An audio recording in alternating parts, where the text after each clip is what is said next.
guys? Brian Stevens here with Mortgage Shots and the National Real Estate Post coming to you on Wednesday. Hey, listen, we've got big changes on the real estate front and the lending front that I think could spell some pretty good days in front of us, because right after that Christmas Eve date, we're going to have New Year's Eve, and next year is shaping up to be something very, very interesting.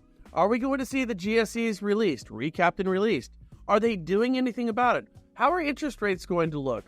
Do we see some of our bigger banks making moves today that frankly spell out that we're going to see a massive rate change? And of course, are some of the biggest players in the industries really set for moves? And are we going to have new people come into the game? All of that we're going to talk about. And let's start with a big one. We heard this a couple of days ago. Zillow shares right now, well, they were getting crushed yesterday. They've come back a little bit today.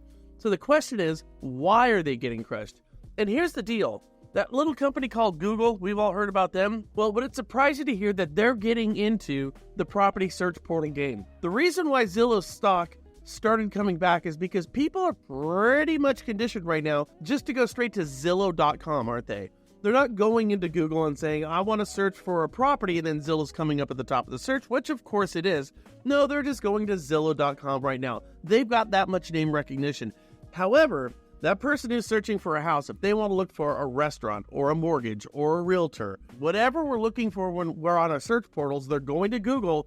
And when they do that, if Zillow gets into the property search portal game, they have the ability to put ads up absolutely everywhere saying, look here, not there, for properties. Because at the end of the day, Google is the biggest player in the game. Could they go in there and crush Zillow? I, for one, think they absolutely could. It could take some time, but it certainly is in the cards, isn't it? Here's what we need to know about that. Google appears to be running tests on putting real estate sales listings into its search results.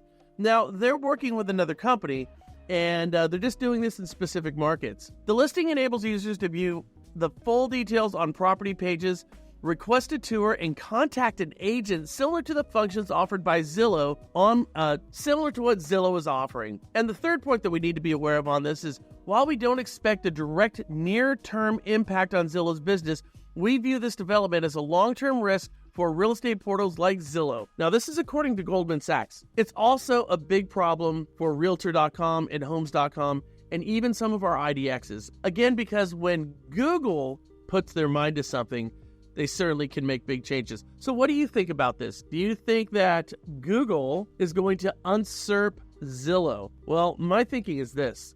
The United States housing market is a $7 trillion industry with billions of dollars not only being made and invested in real estate and the consumers that buy and sell real estate, what we do for a living, but now we also know that advertising to loan officers and real estate agents has become a $1 billion industry. And if you think I'm wrong, look at the market cap for Zillow. Okay, so let's move on from there because we got a couple of things that are interesting.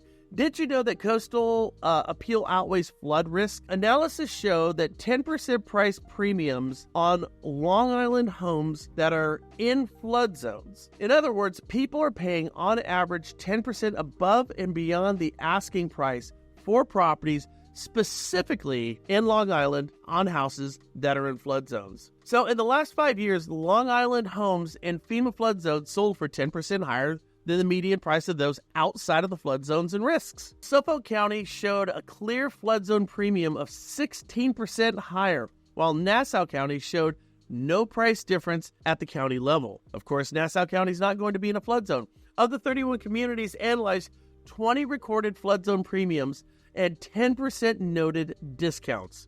Okay, so what does this tell us? I don't know if it's just the nature of people, but if you have houses that are in disaster areas where you're going to be paying higher premiums and frankly should be paying significantly higher premiums, those are going to be the most expensive houses in your community.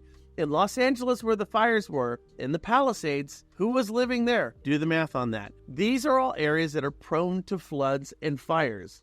Those are the most desirable areas to live. Those are the most expensive houses. And it doesn't surprise me in the least that people are paying a premium for these properties. So I thought this was interesting.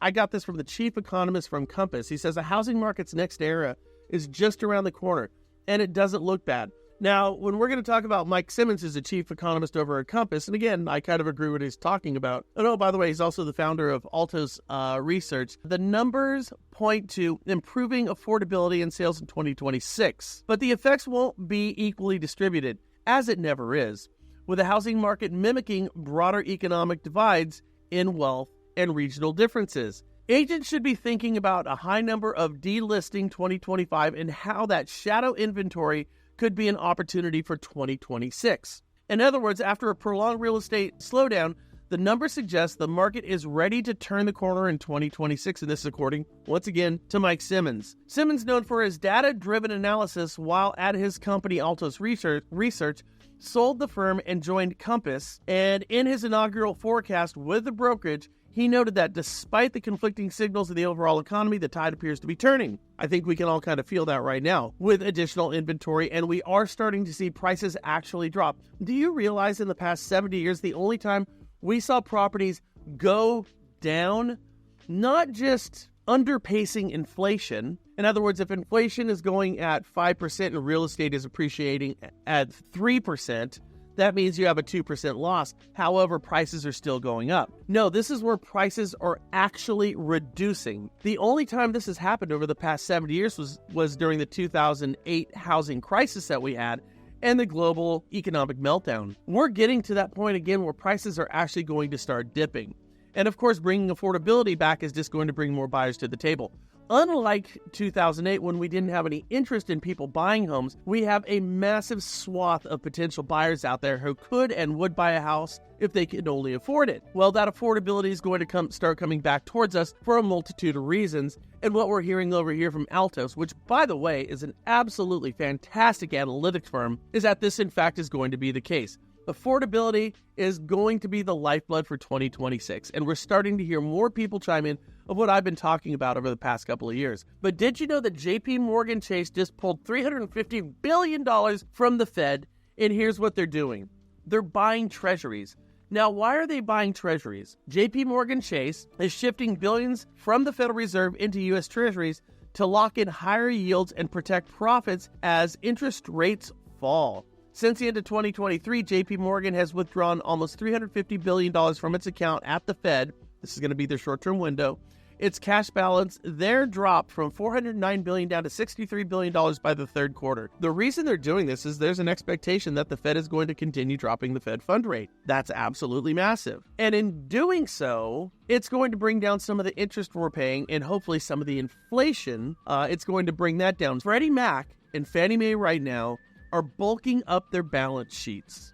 Okay, so why are they doing that? Mortgage giants Fannie Mae and Freddie Mac have added billions of dollars of mortgage-backed securities to their balance sheets, leading some to surmise that they're aiming to tap down lending interest rates and increase profitability ahead of a potential public offering. And this is according to a media report that came out on Monday, just a couple of days ago. Okay, that means Fannie and Freddie are going to get recapitalized and released. This is what the Trump administration has been talking about for a long period of time. So they're out there buying mortgage-backed securities to lower interest rate, to create more demand, to dilute the value of interest rates and the cost of money. Ultimately, what that means to us is interest rates come down. But Fannie and Freddie are actually starting to make moves in that direction. So is the speculation accurate?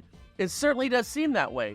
So to surmise where we're at right now, lower interest rates, possibly. Lower inflation, think of what JPMorgan Chase is doing. Property values actually going down for the second time in the past 70 years, bringing affordability back. A huge swath of buyers out there coming back to the table to take advantage of affordability in 2026. With that said, you guys all make it an absolutely fantastic day. Sorry for the flubs right now. Again, super early in the morning over here, but I can't wait to talk to you tomorrow on Friday, as this is going to be edited and sent out. And if you want to see what we're doing on a regular basis, of course, go to Mortgage Shots or the National Real Estate Post and all those good things about sharing and comment. Let me know what you think down below. That'd be kind of cool. With that said, I'll see you soon.